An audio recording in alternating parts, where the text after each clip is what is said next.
I'll have a look at the weekend. So if you sort of open that But I'm doing an awful lot, as you can imagine. Yes. We're involved with all this nonsense going on at the moment. I bet you are. But I I think it's a nonsense to take the land, personally. Yes. I really don't Yes, see there's any absolutely need for no reason for it. It'd just be coming to like a 5-lane motorway, if you like. And then back to a pinch point on the roundabout. Yes, exactly. So they're all going to go in. It's not going anyway, to be doubly frustrating, even if it weren't for all the environmental considerations. These things, we can't have enough trees. No, I think you're right. And they're beautiful. Well, they've been there a long 50-year-old time. lime trees and the bees like them. Just don't park underneath a lime tree. Oh, no, that's a very good point. Good to see you, Sarah. Nice to see you, Roger. I wish you best in your campaign. Well, not particularly. I mean, they're planting more trees, I think, is the plan. That's my understanding of the situation. Trees as tall as Jesse Norman are not going to cut out the light pollution from that thing for the residents living opposite. So people are so short-sighted, especially if they live in the country. To be honest, I think there's more. I don't have all the facts of the truth. All right.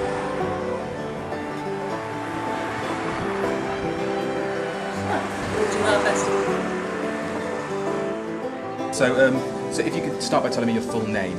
I'm Lynn Jones-Rogers, and I live in Edgar Street at the top end, just opposite the trees.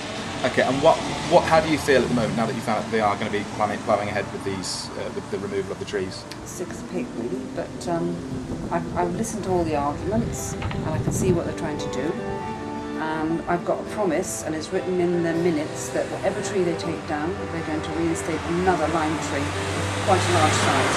And of the 14 trees, I think we might lose. I don't know how many we're going to lose. I'm going to go back now, and I'm going to look at it, and I'm going to pace it out to see how near the road it is. If it's near the road, it's got to come down. But they promise they'll put another one in.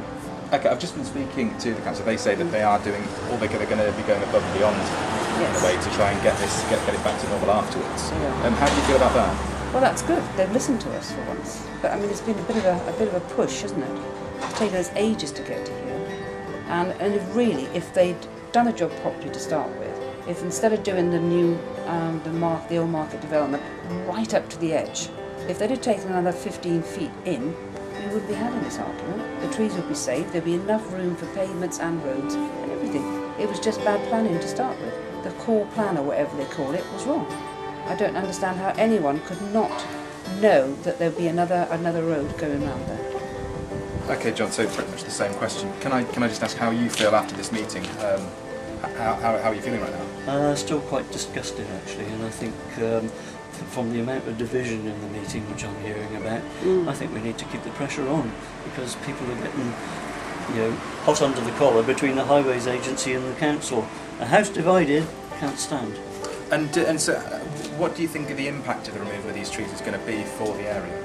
Well, one of the things that's been picked up recently is the light pollution, because right opposite those houses is the service area where the lorries have been coming in delivering at night and making noise all night.